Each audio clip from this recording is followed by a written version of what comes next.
How to run the numbers on a real estate deal. So I'm Loral Langemeier. I have been a real estate millionaire since 1999. I have done over 1,000 deals, and running the numbers is your most critical piece of it. You have to know how to avoid the pitfalls of amazing mistakes. I don't know how many people, I'm going to pick on you women a little bit, you love to look at the house and make it a home, and this is not a home. This is either going to be an Airbnb, a short-term rental. It could be a duplex, fourplex. You know right now, because of interest rates, and I'm going to add insurance. It's something a lot of you are forgetting when you're looking at real estate right now, is that insurance is more and more difficult to get and more expensive to get than you've ever done before. So make sure you're editing and modifying your cash flow spreadsheets. And those of you who don't have a cash flow spreadsheet, they are all over the internet. There are some that are better than others. There are some that calculate IRR, some that calculate cap rates. So let's get to the mistakes, number one. Let's get to number two, the 5 Ds of due diligence that I wrote about in my Wealth Cycles book. And last, a creative deal versus an emotional deal in real estate. And there is a big difference, because creative is knowing numbers at a very, very, very specific level. And emotion is just emotion and the feeling of the day, whether you like it or not. So let's begin with the pitfalls.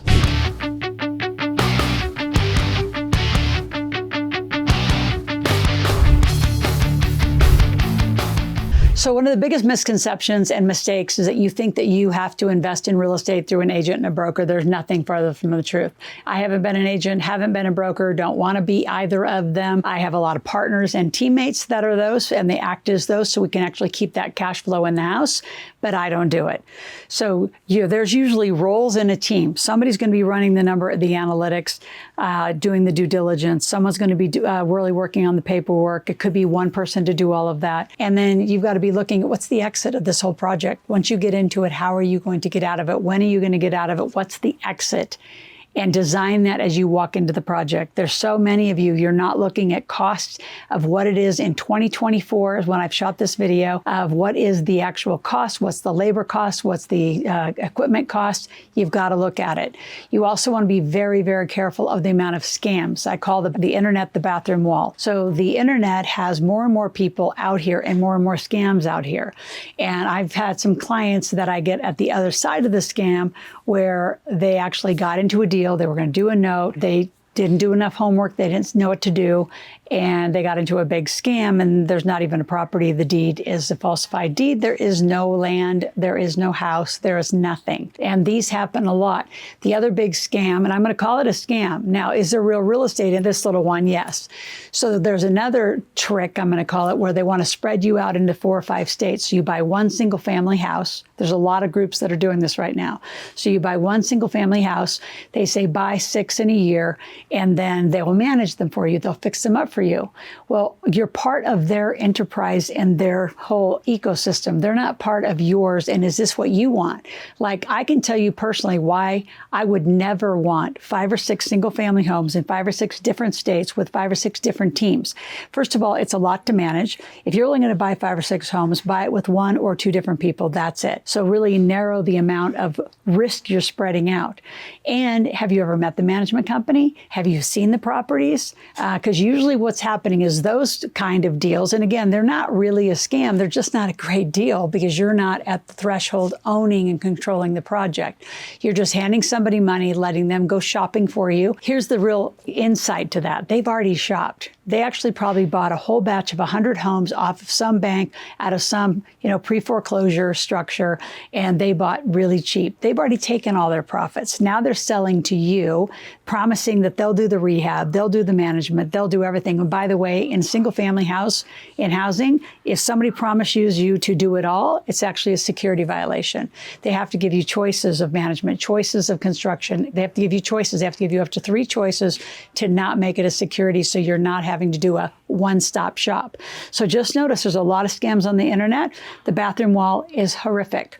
Now, my second book, the Wealth Cycle Investing book, I have 5 Ds of due diligence. So get a pen and paper. I'm actually just going to read these off to you. The 5 Ds of due diligence that I write about. Number 1 is the data, which is running the numbers. Gather all the relevant information about the deal. Includes the property values, the market trends, all the financials, taxes, insurance. Make sure you've checked with your county. If you're buying land, can you develop? Can you actually build what you want? I've had clients come to me bought land, a lot of land, and then found out that the county won't let them build what they want to build. Or worse, the county commissioners before the change. So notice if there's an election cycle, it's a big mistake on the data gathering, because you're going to hear that the commissioners will allow it. Believe me, I've been at the other side of this. I would say a victim of it.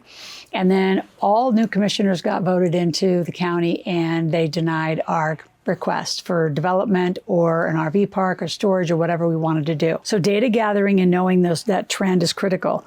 Number 2, discussion. Have meaningful conversations with your agents, with your mentor, your coach. That would be me for most of you once you've decided to jump and come all the way into our big table. Tax advisors, all of it. How does it fit into your estate? How are you actually going to keep it corporately structured? Are you going to keep it in LLC? Is it part of a series LLC? Like, what are you doing with it? Number 3 is discovery. Look at all the comparables in your area. Look at other costs in your area. Look at what are the most successful investors in the area doing and what are those that are falling down doing. Number 4 is their diagnosis. So again, numbers don't lie. People do. So analyze again the conditions, the repair costs, the overall investment potential, and really work with your tax team, with your mentor, with your guides, and let us help come up with a real number that's non-emotional. It's just the facts. And then the last is making a decision. Are you going to do the deal or not? And that is up to you and further due diligence on your part. Before I go into creativity versus emotion on a real estate deal, I want you to subscribe to my channel. I want you here 5 days a week. Click that notification button so when I come out with a new video every morning, you are here. And if you want to grab our journal, it's in the description below, because you can actually start writing a learning journal of what video, what day, what did you learn, what are you going to do? And now you're starting to put together a 365-day journal of learning and actions around becoming a real estate millionaire for those of you that want that. Now, creativity is putting a deal together in a unique way, meaning you could use other people's credit, other people's IRA money. You could use hard money lending. You could use 0% financing as a debt arbitrage. There's lots of ways to creatively put the deal together to bring in groups of people to reduce your risk and handle a lot of that due diligence as a team. Emotion is just emotion. Oh, it looks so beautiful. Oh, I love the neighborhood. You're not living there. So really be mindful. I think creativity and emotion sometimes gets the same definition, and it's totally not the same. Creativity is strategic, it's negotiating, and it's very, very, very well thought through and documented in writing in contracts. Emotion is just emotion, and most of you will lose. So if you have any questions, want to hang out with us, work with us, call our office 775-588-9200. You can all call or text that number and say, I'd like a one-on-one appointment to talk about becoming a real estate millionaire, and we'll be right there with you. Go to askloral.com if you have any questions, ASKLORAL, ask questions, make a request. We'll be back tomorrow.